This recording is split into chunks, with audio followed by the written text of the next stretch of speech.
Shut up and sit down. चलिए आइए अब हम लोग पढ़ते हैं 1.5 स्कोप ऑफ सोशियोलॉजी। समाजशास्त्र का क्षेत्र क्या क्या है अब हम लोग वो देखेंगे। Sociology is a systematic and objective study of human society. अब देखिए, सोशियोलॉजी समाजशास्त्र, इसमें हम लोग क्या पढ़ते हैं? इसमें हम लोग ह्यूमन सोसाइटी, जो हम मनुष्य हैं, हमारे द्वारा बनाया गया जो समाज है, उसके बारे में हम लोग पढ़ते हैं। उद्देश्य के बारे में पढ़ते हैं, किस तरह से हमारा समाज है वो हम लोग पढ़ते हैं। Sociologist study individual social actions. अब जो समाज शास्त्री होते हैं, जो लोग सोशियोलॉजी के ऊपर अध्ययन करते हैं, उनको सोशियोलॉजिस्ट कहा जाता है। वो जो भी सोशल एक्शंस हैं, इंडिविजुअल सोशल एक्शंस, उसके बारे में अध्ययन करते हैं। ठीक है। Social relationships such as between husband and wife, teacher and student, buyer and seller, and social processes, namely cooperations, competitions, conflict and organizations, community and nations, and social structures, family, class, and state, are the basic sociological inquiry. अब यहाँ पे हम लोग जो social actions के बारे में बात कर रहे हैं, जिसके ऊपर अध्ययन किया जाता है, जिसके ऊपर स्टडी किया जाता है, वो क्या है? बहुत तरह के सामाजिक संबंध होते हैं, जैसे एक पति और पत्नी का संबंध, एक टीचर और स्टूडेंट का संबंध, एक खरीदार और एक सेलर जो कि सामान बेचता है उसका संबंध। फिर बहुत सारे सोशल प्रोसेसेस होते हैं, जैसे कोऑपरेशंस होते हैं, लोग एक साथ मिलकर काम करते हैं, लोगों के बीच में कंपटीशन होता है, मतभेद होता है, बहुत सारे संस्थाएं होती हैं, बहुत सारे समुदाय होते हैं, बहुत सारे राष्ट्र हैं, बहुत सारे सोशल स्ट्रक्चर हैं, जैसे परिवार होता है, क्लास, अमीर, गरीब, स्टेट कौन किस तरह से है। तो ये सब बेसिस है सोशियोलॉजिकल इंक्वायरी का। तो जब आप इंक्वायरी करेंगे तो आपको बहुत तरह के रिलेशनशिप मिलेंगे। इसीलिए कहा जाता है कि सोशियोलॉजी एक बहुत ही कॉम्प्लेक्स नेचर है इसका, क्योंकि ये बहुत लोगों से मिलकर बना है, इसमें बहुत सारे चीज़ें हैं। Interpretation guided by norms and values give rise to social institution. अब देखिए, बहुत सारी सामाजिक संस्थाएं हैं, ठीक है, तो उसके नियम कानून होते हैं, तो उसको मानना पड़ता है। Sociology therefore is the study of social life as a whole. तो इसलिए जब हम लोग सोशियोलॉजी की बात करेंगे तो हमारा जो सामाजिक जीवन है, इसके बारे में हम लोग अध्ययन कर रहे हैं समाजशास्त्र में। Sociology has a wide range of concern and interest. अब देखिए, जहाँ समाज है वहाँ चिंताएं तो होंगी, वहाँ रुचि होगा। ठीक है। तो जब समाज के बारे में हम लोग बात करें तो इसमें बहुत सारी समस्याएं हैं, बहुत सारे इंटरेस्ट की भी बात है। अब अलग अलग लोगों का अलग अलग चीज़ों का अलग अलग इंटरेस्ट होता है। It seeks to provide classification and forms a social relationship, institutions and associations relating to economic, political, moral, religious and social aspect of human life. अब देखिए, सोशियोलॉजी में हम लोग को इंसान के बहुत सारे, हम लोग जिंदगी के पहलुओं को देखते हैं। ये उसके आर्थिक, राजनीतिक, मोरालिटी, मानसिक, रिलीजियस, उसके धार्मिक या उसके सामाजिक क्षेत्र से संबंधित हो सकता है। अब आप जहाँ भी रहते होंगे, आपके आसपास के लोगों के संग आपका सोशल रिलेशनशिप होगा। बहुत सारी संस्थाएं होंगी जिनसे आप डायरेक्टली भी जुड़े हो सकते हैं, इनडायरेक्टली भी जुड़े हो सकते हैं। बहुत सारे एसोसिएशंस होंगे। तो इसका क्लासिफिकेशन कैसे करना है, ठीक है, ये क्या क्या प्रकार के होते हैं, ये सब हम लोगों को सोशियोलॉजी में पता चलता है। Though there is no consensus about the subject matter of sociology, yet it is agreed that sociology studies the interaction system which shapes social institutions, the state, and the normative order. अब देखिए, ऐसे यहाँ पे एक नया शब्द है, पहले उसको हम लोग देख लेते हैं। कॉन्सेंसस, ठीक है, अ जनरल अग्रीमेंट, ठीक है, जिसको आम सहमति कहते हैं।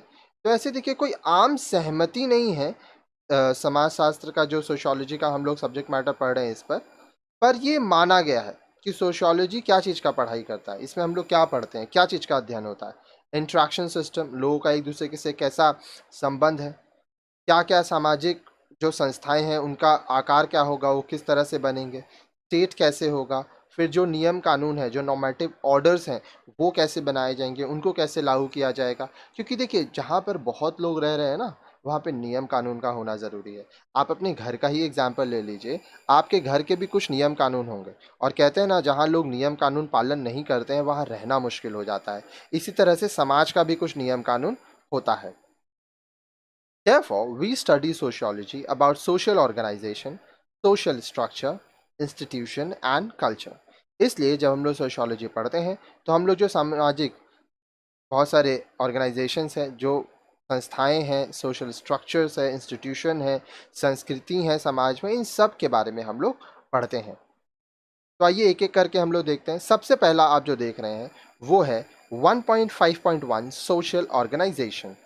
The term social organization refers to the interdependence of different aspects of society, and this is an essential characteristic of all enduring social entities such as groups, communities, and collectivities.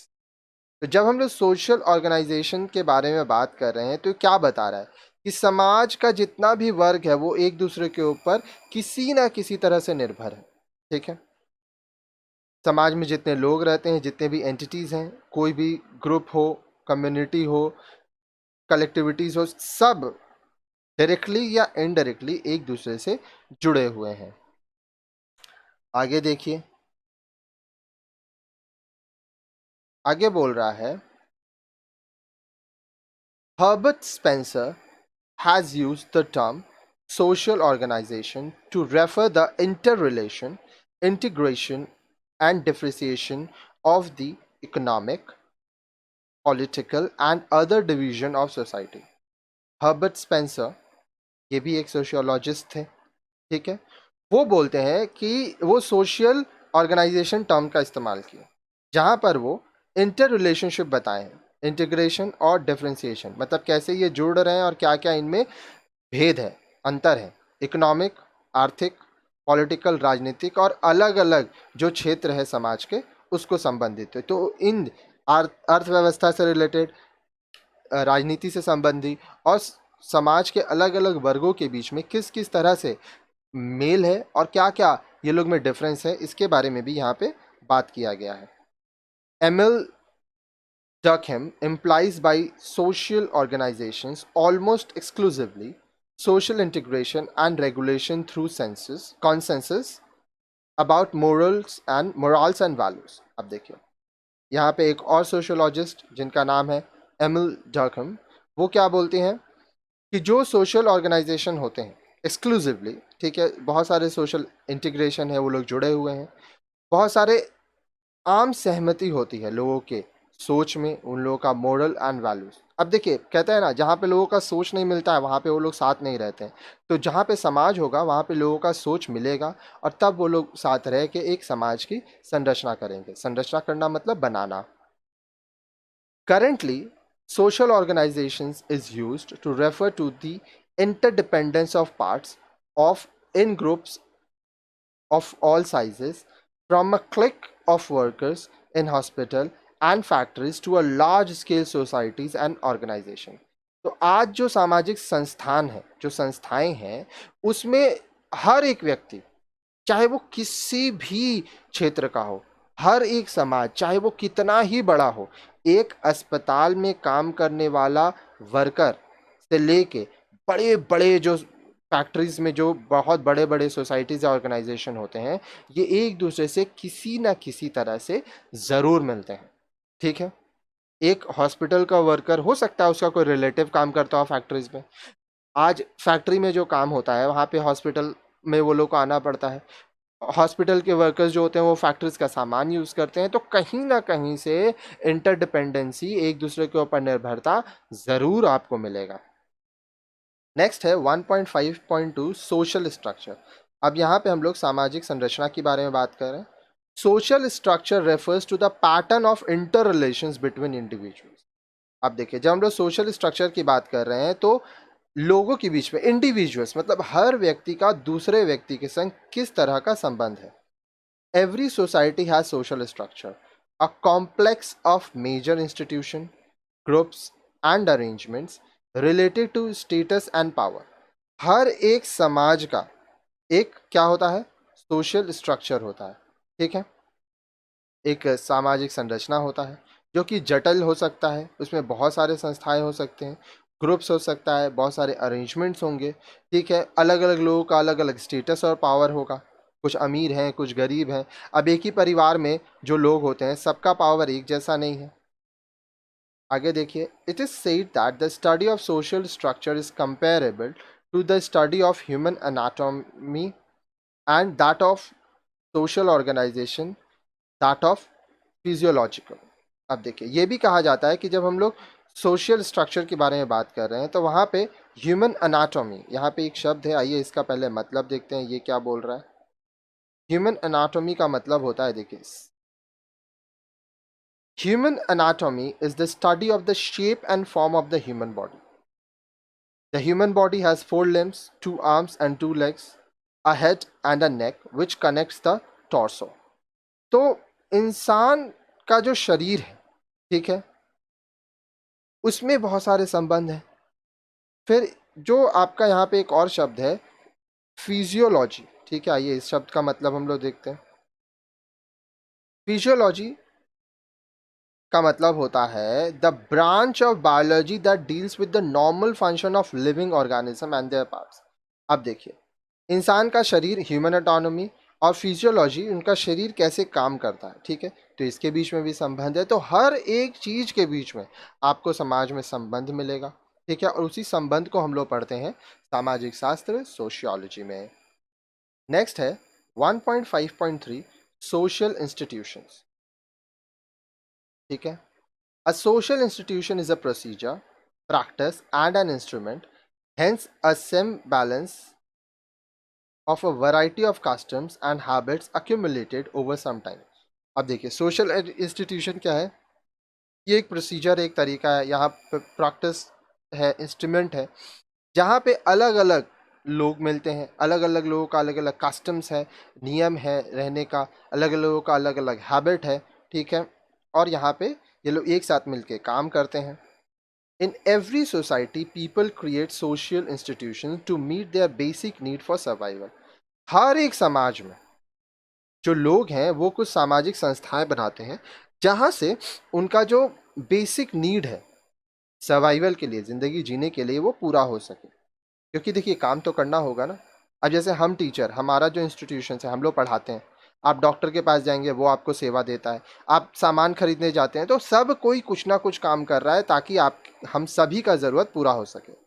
Institutions are instruments and tools of human transaction. अब देखिए, institution, ये जो संस्थाएं, वो क्या है, इंसान एक दूसरे के साथ लेन देन करता है, तो उसके लिए ये इंस्ट्रूमेंट एंड टूल्स हैं, ठीक है। एन इंस्टीट्यूशन इज दस a stable cluster of norms, values and rules. तो एक संस्था क्या होता है, ये स्टेबल रहता है, स्थायी रहता है। यहाँ पे बहुत सारे नियम कानून होते हैं, वैल्यूज होता है, लोगों का अलग अलग रोल होता है जो उनको अपना कर्तव्य पूरा करना है, ठीक है। आगे देखिए 1.5.4 कल्चर, संस्कृति। Culture refers to symbols, signs and language besides religion, rituals, beliefs and artifacts। अब देखिए, कल्चर में क्या होता है, अलग अलग सिंबल्स होंगे, साइंस होगा, अलग अलग भाषा है, ठीक है। फिर इस ये अलग है रिलीजन से, रिचुअल, बिलीफ, आप क्या सोचते हैं, आर्टिफैक्ट से। Culture is guiding force in every bodies everyday life. आपका जो हर रोज का जिंदगी है उसका एक कल्चर है, एक तरीका है जो समाज में लोग जीने के लिए अपनाते हैं। As such culture is social. तो इसलिए जो कल्चर है वो हम लोग उसको बोलते हैं कि ये सामाजिक कल्चर है, इस समाज में ऐसे रहा जाता है। It is an instrument of shaping and reshaping human life and its ramifications. अब देखिए, यहाँ पे एक वर्ड है रैमिफिकेशन, आइए इसका मतलब देखते हैं। रैमिफिकेशन का मतलब होता है अ कॉम्प्लेक्स और अनवेंकल कॉन्सिक्वेंस ऑफ एन एक्शन और इवेंट, ठीक है। तो यहाँ पे क्या बोल रहा है कि इंसान का जो जिंदगी है, ठीक है, अब ये तो देखिए, आपको पता है कि हम लोग का लाइफ बहुत कॉम्प्लिकेटेड है, ठीक है, हम लोग खुद उसको कॉम्प्लिकेटेड बना भी लिए। तो जो कल्चर है वो हम लोग को एक शेप देता है, ठीक है, और जहाँ जहाँ ज़रूरत होता है हम लोग अपनी ज़िंदगी को बदलते हैं, अपने नियम कानून को बदलते हैं, ठीक है, एक अच्छे जीवन जीने के लिए। Culture is transmitted from one generation to the next through the process of socialization. अब आपका जो कल्चर है, आपके परिवार का जो कल्चर है, जो संस्कृति है, वो एक पीढ़ी से दूसरे पीढ़ी तक जाता है। कैसे? सोशलाइजेशन से। आपकी दादी जो चीज़ मानती होगी आप भी वही मानते हैं। बहुत लोगों के घर में नॉनवेज नहीं खाया जाता है, तो काफ़ी सदियों से वो लोग मानते आ रहे हैं। बहुत लोगों के घर में खाया जाता है। बहुत लोगों के घर में, जैनी लोग के यहाँ बहुत लोग रात होने के बाद खाना नहीं खाते हैं। तो ये सब क्या है? ये सब कल्चर है।